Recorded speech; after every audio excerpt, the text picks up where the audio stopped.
The allegations here are difficult to say the least. A fire lieutenant, his wife, a child, and a very dark secret.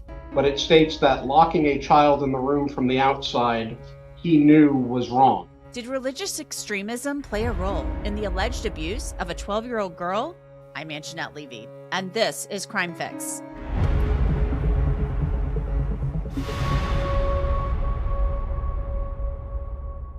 You know, being online can be really scary, maybe as scary as some of the cases we cover here on Crime Fix. Just Google yourself. Things like your name, your phone number, even your address, all of that information is floating around the internet for data brokers to sell or scammers to steal. Our sponsor, Incogni, lets you take back control. They find which data brokers have your info and demand they remove it. When I signed up, they actually found more than 50 brokers with my data, and within days, it started disappearing. Setup takes just minutes. Create an account, authorize Incogni to act for you, and they do the rest. And with their new Unlimited Plans custom removals feature, you can submit custom links where your data shows up, and a team of privacy experts will remove it for you. So if you care about your online safety, and you really should, take your data back with Incogni.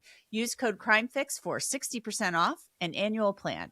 If you look at Jennifer and Joel Kohnert's photos on social media, they look like the picture-perfect couple, two parents surrounded by their children.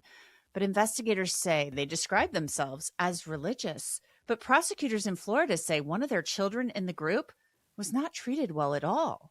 And the Kohnerts are now facing criminal charges related to the girl who they've had in their custody since she was 2 months old. The child is now around 12 years old. The case takes us to Broward County, Florida, north of Miami, where Fort Lauderdale is located.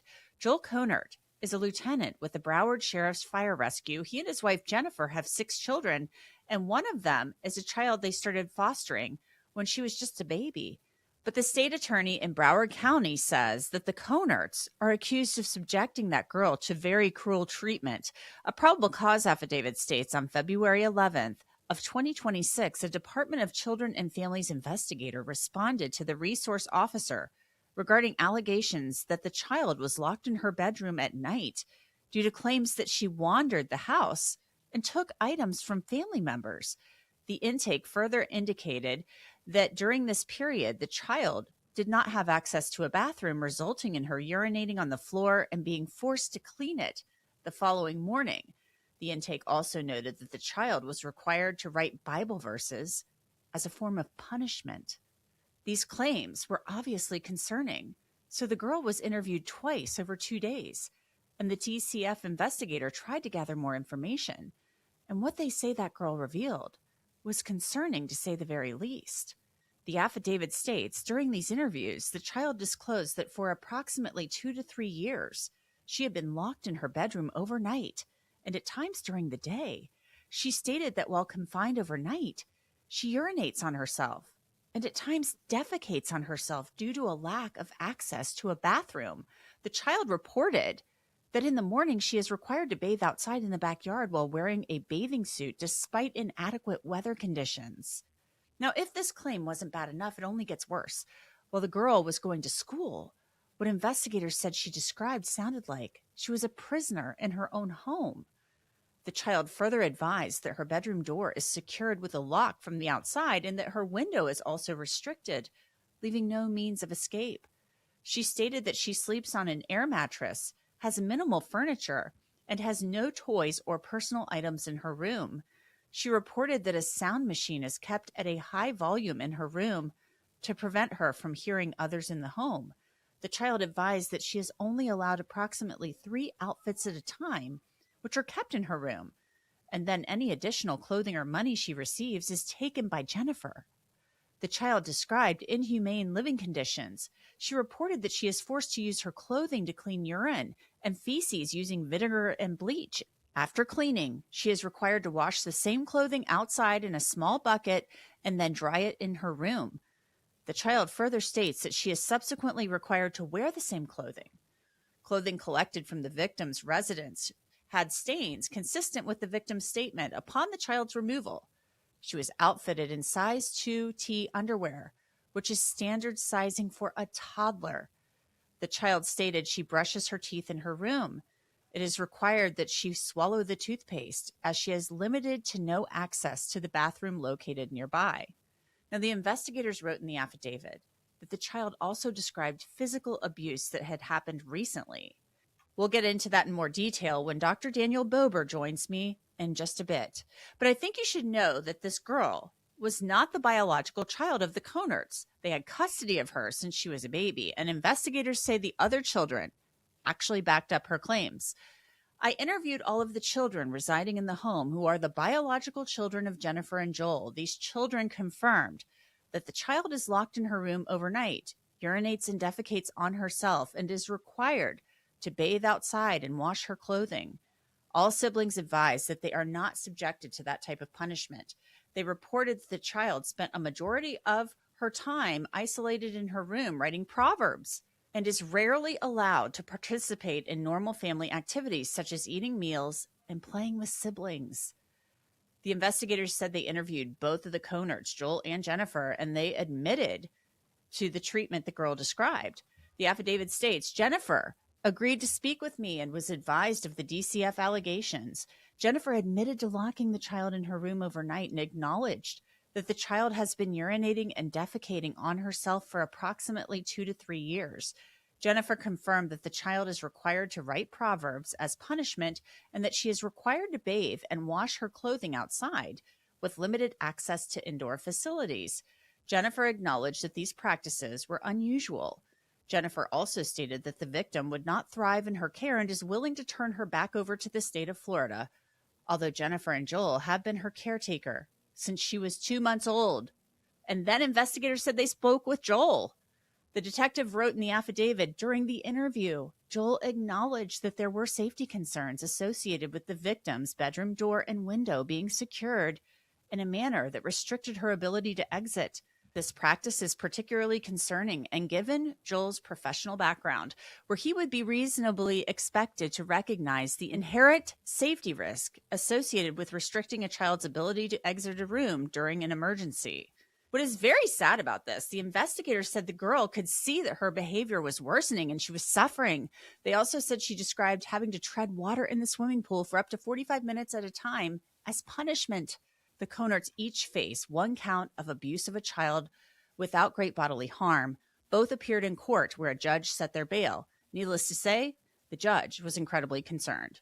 When you allegedly got a 12-year-old child who is locked in a room for upwards of 3 years and is forced to urinate and defecate in the room and then clean it up with her clothes, that is not a religious issue. That's also something else. Well, let me back up, because it makes reference. Well, I mean, both the PCs are pretty much the same, but it talks about. It says based on the husband's. It doesn't say specifically what he is, but it states that locking a child in the room from the outside, he knew was wrong. I do understand she is innocent until proven guilty, but the allegations here are difficult to say the least. But the state is extremely concerned and frankly extremely bothered by the allegations, the level, what was used to quote unquote discipline this child. Okay, so we want to break down this case and the allegations that are being made here by prosecutors against the Kohnerts. I want to bring in Dr. Daniel Bober. He's a forensic psychiatrist, and he actually practices in the area where this case is unfolding down there in the Broward County area. So, Dr. Bober, thanks for coming on. Thank you, Angenette. This case, to me, is reminiscent, at least the allegations are reminiscent of so many other cases we've seen, where you have these parents, Joel and Jennifer Kohnert, who, you know, he's a fire lieutenant, my God, and his wife, and they've got children. And according to the affidavit is claiming that the biological children are treated fine and treated well. But then they've got this girl that they took in as a baby, and she's been with the family for a really long time, but she's mistreated, even though she's part of the family. From what does that stem? So, Angenette, first of all, I've never examined either of the parents. I've obviously never examined the little girl, so I can't give a direct assessment or diagnosis. But that being said, in similar cases that I've seen in these types of situations, this environment seemed less about discipline and more about coercive control, humiliation, isolation, and scapegoating, where the child was treated differently than the other kids. And a lot of times this happens when the parents project their own internal dysfunction onto the child. All their anger becomes displaced. All the unhappy things that happen to them in their own lives and all their trauma gets projected onto that child. And it suggests an escalating pattern of punishment that was normalized, that was personalized, and really had no connection to any reasonable degree of caregiving. We have so many examples here of dehumanization through degradation, having the child clean up their own waste and doing it in a way that was really in secret. The child was originally homeschooled. So this is something we see in a lot of cases of abuse. Abusers project their own dysfunction, and they have it a very authoritarian way of disciplining the children, where they break the will of the child in really, in this case, if it's true, a very sadistic way that gives psychological gratification to the abusers themselves.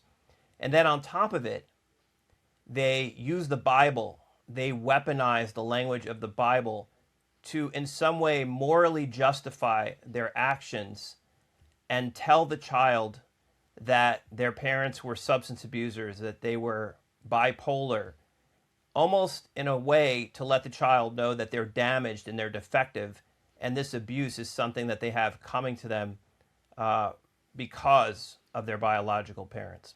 Just really awful allegations being made here, and that's one thing that I really can't wrap my head around. And we do see this from time to time. We see people who claim to be Christians, and they're claiming to be religious, and you know, Christians are supposed to be loving and caring, and you're supposed to like care for the children, but she's being forced to write proverbs as punishment, and then this is supposed to be some type of like discipline, as you said, but the other children aren't subjected to this. So why is religion being kind of, it seems like, perverted to justify this? Is it just so that these people can, you know, potentially justify what they're doing in their own minds? Like, oh, we're going to have you write proverbs, we're going to have you do this. And it just seems insane to me.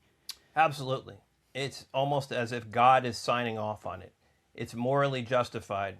We use the Bible to absolve ourselves of any guilt if they're capable of feeling any guilt. And there's another interesting element here, right? If it's true, this father is a fire lieutenant whose job is to save lives and protect the public, right? So you have someone who is accused of committing this horrific abuse who serves the public. So their public persona almost becomes a defense for their own behavior. It's a form of compartmentalization. So I thought that was interesting as well.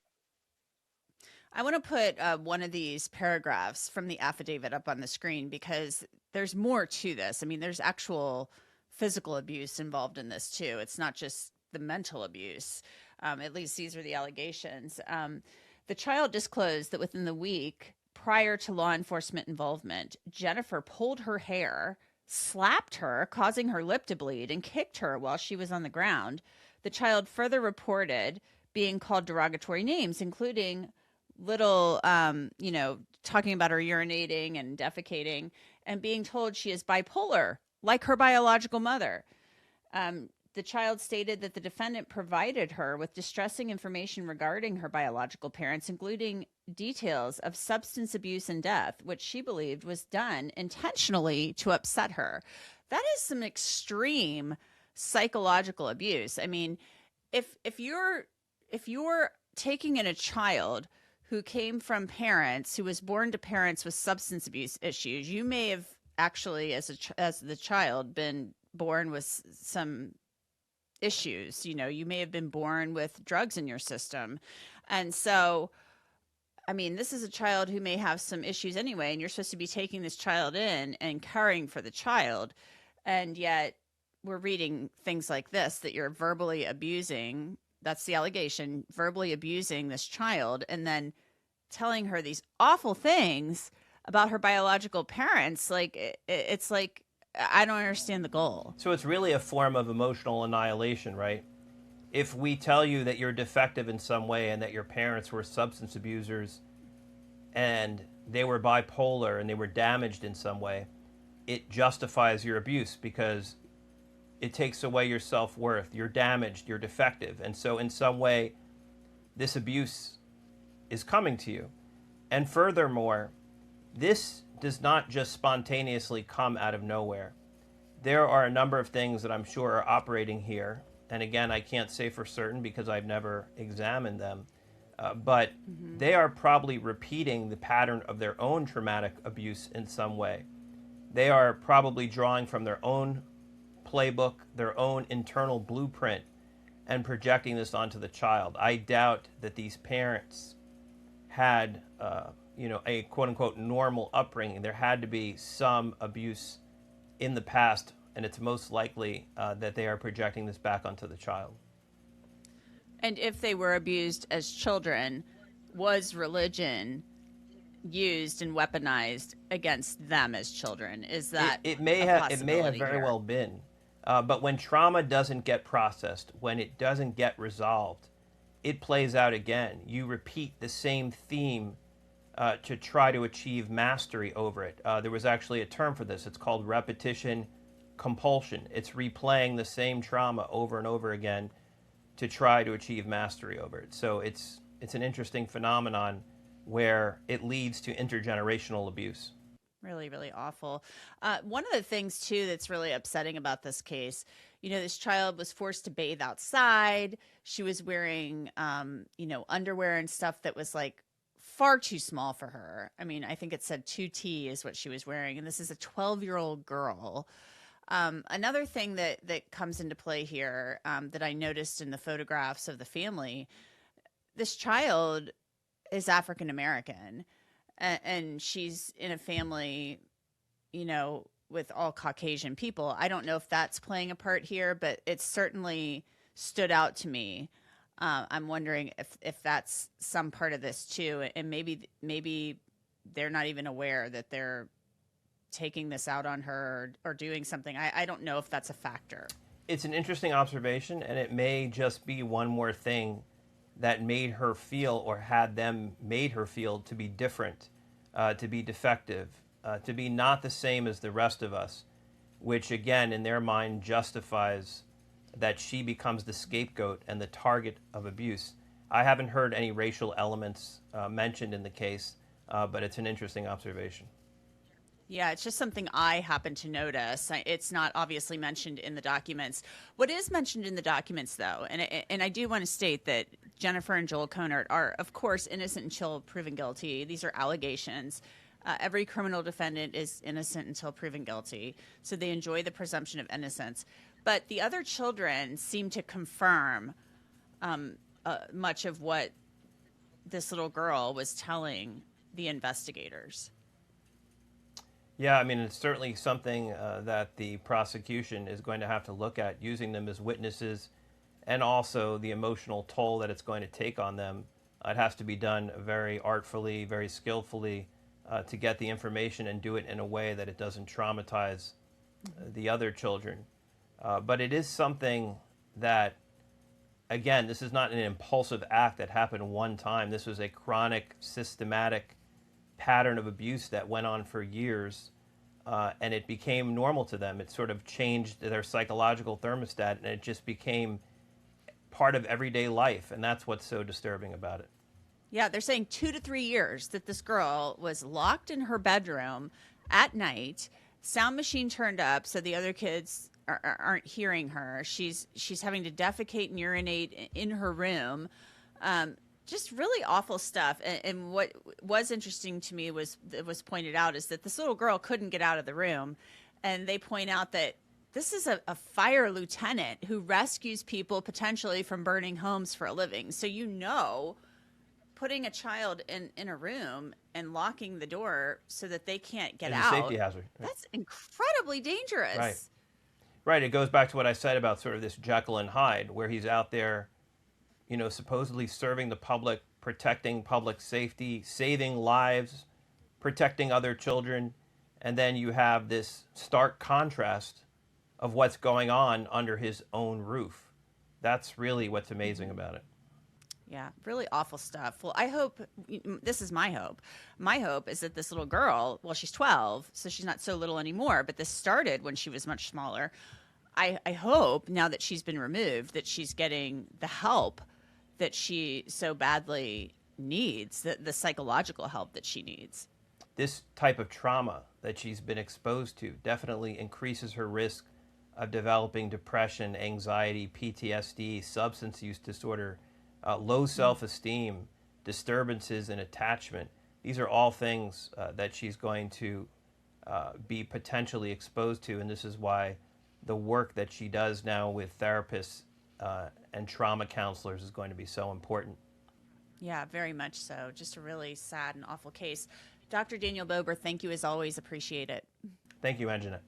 Joel and Jennifer Kohnert both posted a $100,000 bond. Again, this girl was removed from the home, and investigators said Jennifer admitted the child would not thrive in their care. That's it for this episode of Crime Fix. I'm Angenette Levy. Thanks so much for being with me. I'll see you back here next time.